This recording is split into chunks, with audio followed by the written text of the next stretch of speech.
ओम नमः शिवाय। सावन का पवित्र महीना शुरू होने वाला है और सावन का महीना इस वर्ष यानी 2026 में 30 जुलाई से शुरू हो रहा है और वहीं इसका समापन होगा 28 अगस्त 2026 को।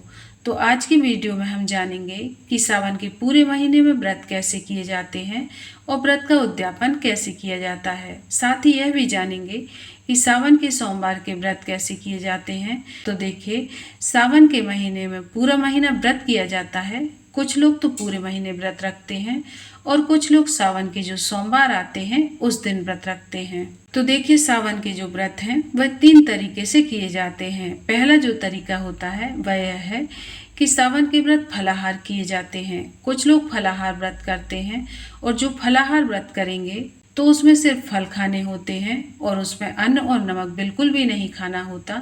और जो दूसरा तरीका होता है वह यह है कि आप एक समय मीठा भोजन कर सकते हैं। इसमें नमक नहीं खाना होता है, बिल्कुल ही मीठा भोजन आप कर सकते हैं। या फिर अगर आप नमक के बगैर नहीं रह पाते हैं तो फिर आप सेंधा नमक का इस्तेमाल कर सकते हैं। तो इस तरह से आप मीठे व्रत कर सकते हैं। इसके अलावा एक जो तीसरा तरीका है वह यह है, एक समय आप शुद्ध सात्विक भोजन करेंगे यानी कि पूरा दिन व्रत करेंगे और शाम के समय आप शुद्ध सात्विक भोजन करेंगे जिसमें लहसुन प्याज ना हो, वह भोजन आपको करना है। यानी अन्न और नमक आप एक समय ही खाएंगे। तो इस तरह से आपको पहले ही निश्चित कर लेना है कि आपको किस तरह का व्रत करना है। आप फलाहार व्रत करना चाहते हैं या मीठे व्रत करना चाहते हैं या फिर सिंपल साधारण तरीके से व्रत करना चाहते हैं, यह आपको पहले ही निश्चित कर लेना है। इसके बाद में देखिए, जब आप सावन के पहले दिन व्रत शुरू करेंगे तब हमें क्या करना है, सुबह स्नान आदि करने के बाद घर में ही जो मंदिर है उसमें भगवान शिव शंकर की मूर्ति के सामने या फिर फोटो मूर्ति, जो भी स्वरूप आपके पास है भगवान शिव शंकर का, उनके सामने आप सीधे हाथ में जल लेकर कहते हैं कि हे भगवान, मैं पूरे सावन माह आपके व्रत करना चाहती हूँ। आप इस व्रत को पूर्ण करने में मेरी सहायता करें और मेरी मनोकामनाओं को पूर्ण करें। इस तरीके से जो आपने अपने हाथ में जल लिया है वह भगवान शिव शंकर को समर्पित कर देना है और उसके बाद में आप व्रत शुरू कर दें। तो व्रत में हमें क्या करना है कि सबसे पहले संकल्प लेंगे, फिर आपको पूजन करना है। पूजन आप मंदिर में जाकर करें तो यह बहुत ही अच्छी बात है।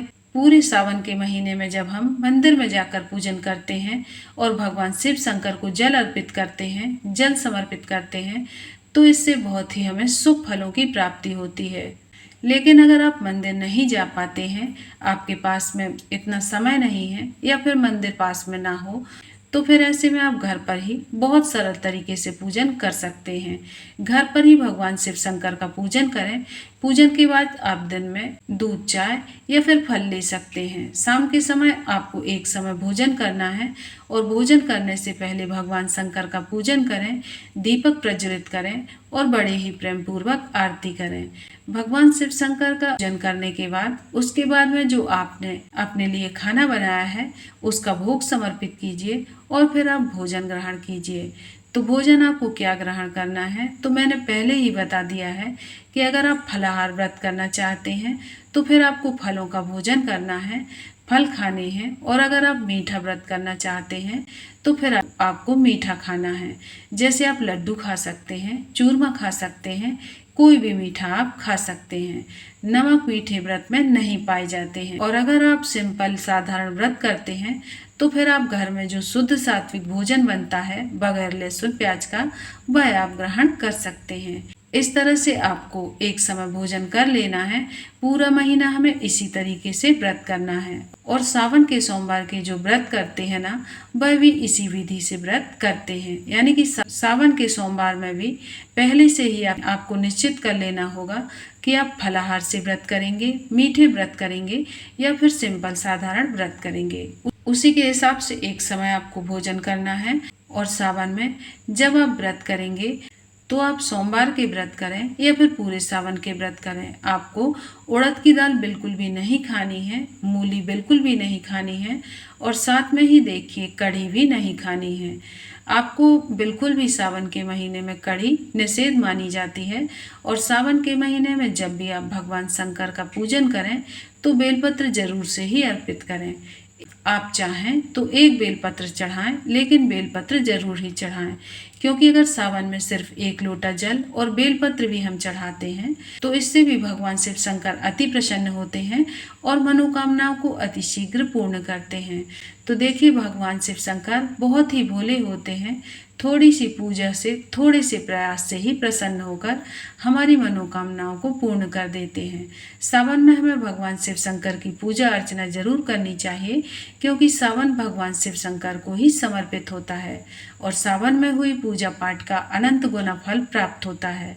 तो देखिए, अगर आप सावन में व्रत ना भी कर पाए तो आप सावन में भगवान शिव शंकर को एक लोटा जल और बेलपत्र जरूर समर्पित करें।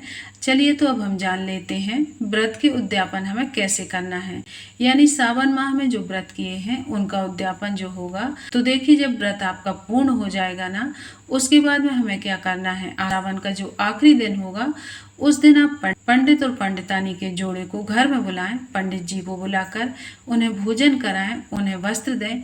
वस्त्र में पंडित जी को आप कुर्ता पजामा, पैंट शर्ट, धोती कुर्ता जो भी पहनते हो वह दें, और फिर पंडितानी को आप साड़ी सूट जो पहने वह दें, और उसके बाद में पंडितानी को आप श्रृंगार का सामान जरूर ही दें। सावन के महीने में श्रृंगार का सामान जरूर दान करना चाहिए, क्योंकि सावन के महीने में माता पार्वती को श्रृंगार का सामान समर्पित किया जाता है। माँ पार्वती सुहाग बांटती हैं, तो इसलिए सावन के महीने में श्रृंगार का सामान जरूर से ही दान करना चाहिए। उसके बाद में दक्षिणा दें और फिर पैर छूकर उनका आशीर्वाद लें।